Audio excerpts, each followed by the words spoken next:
They say that knights fight in the ring, while antisocial individuals fight in the streets, where the outcomes of their encounters can have a fatal conclusion in a matter of seconds.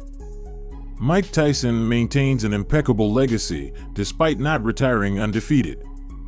His skill, technique, and intelligence in the ring make him one of the brightest stars in the world of boxing.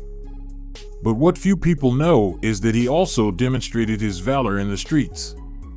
Tyson not only refused to be intimidated by more experienced boxers or those with exaggerated physical conditions, but he also did not let a gang leader, who had survived 2 assassination attempts, make him tremble while being in his territory.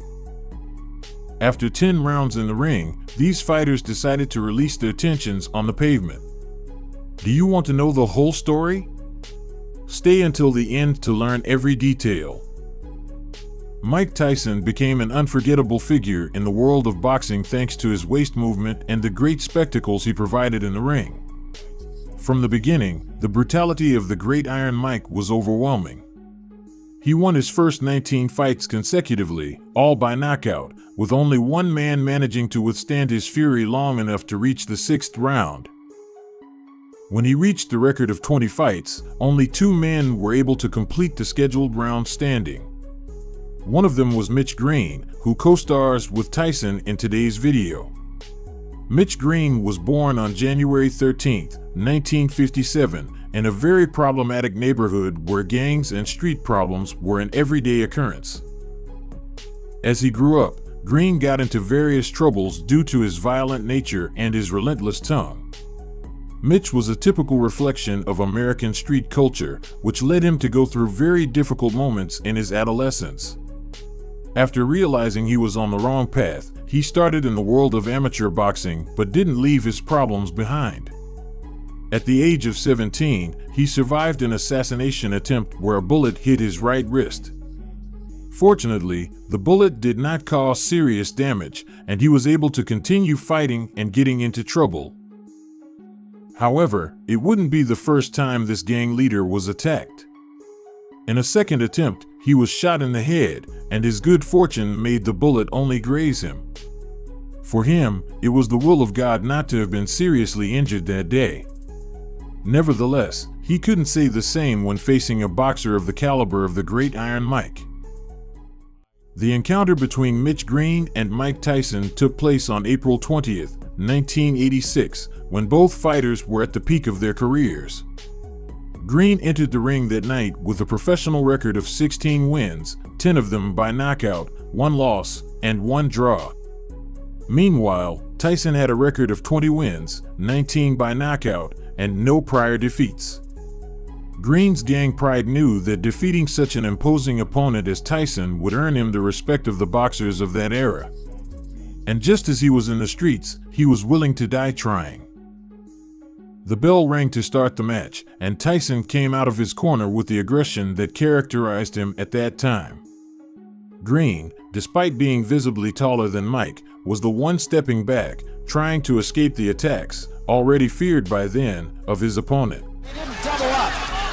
He just was a little bit lazy, especially in the later rounds, so we'll see what he does about that against Mitch Green. Even though his record was modest, Green seemed to not know how to confront a rival of Tyson's stature. Every 2 punches, he would cling to Tyson's body, hoping that the referee would put some distance between them so they could restart the attack. During the second round, Tyson continued seeking the opportunity to finish off Mitch Green, who kept holding on to his body.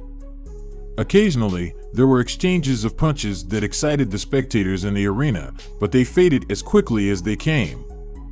Green was allowing Tyson to put on a show that he would regret later in his life. And he did draw a warning from Luis Rivera, the referee, about holding. Green's in trouble. Those shots to the body, Jordan, taking his toe.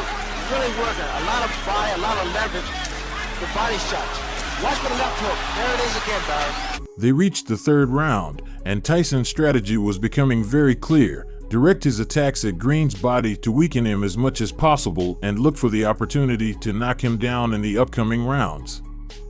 It was a strategy that helped the Great Iron Mike throughout his career, especially against giants who tried to use their height as an advantage in the ring. But in Mitch Green's case, it seemed to be costing him because he had him on top of him every 3 punches. The 4th round ended, and Green had not been able to make any memorable progress that would put him ahead of Tyson on the judges' scorecards.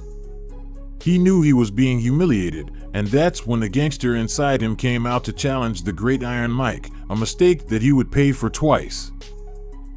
The bell rang to close the 4th round, and Tyson stopped attacking Green's body to respect the rules of the ring. However, Mitch lunged at him with a violent gesture and grabbed Mike's face with the intention of giving him a little slap. Tyson just stopped to look at him for a second, and we all knew what he was thinking. Mitch would pay for that disrespect in the remaining rounds.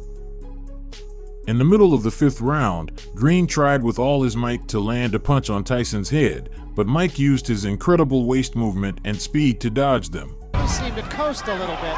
Look at what he's doing now. He learned in talking to some of the people he fought. Look at here. Just laughing at him.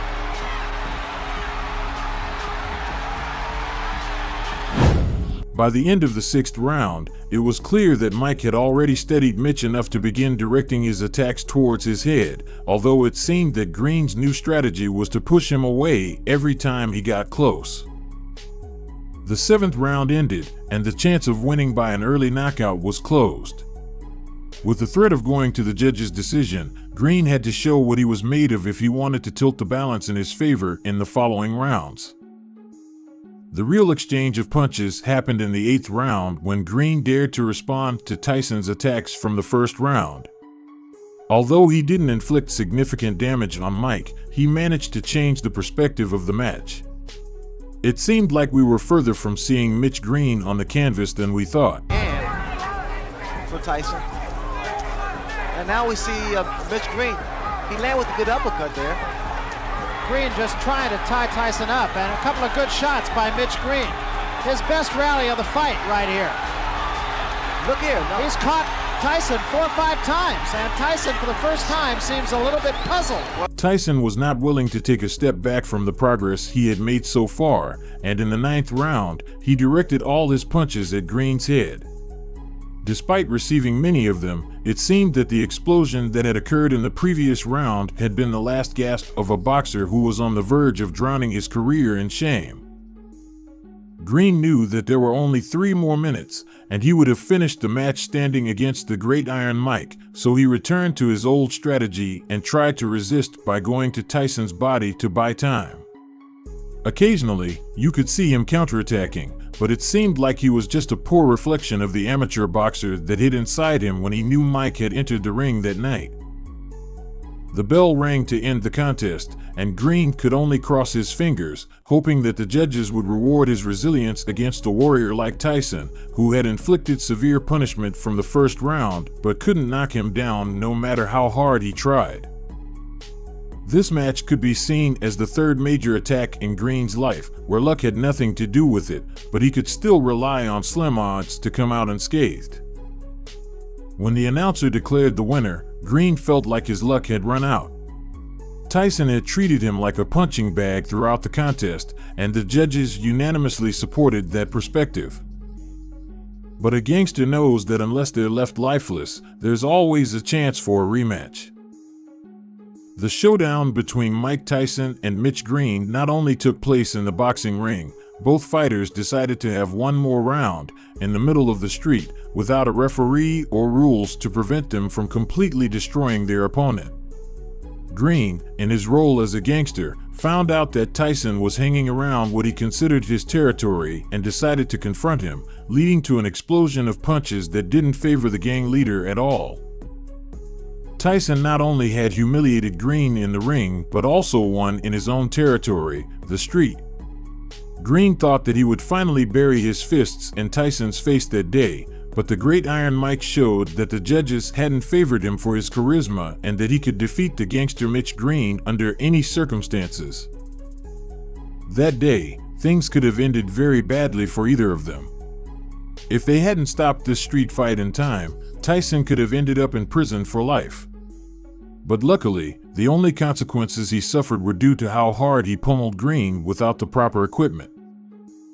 Now that you know the story, do you think the judges made the right decision in awarding victory to Mike Tyson, who evaluated his opponent's fighting style and found a way to prevail, or should Mitch Green have been rewarded for going the distance despite his poor offensive performance in the ring? Let us know in the comments.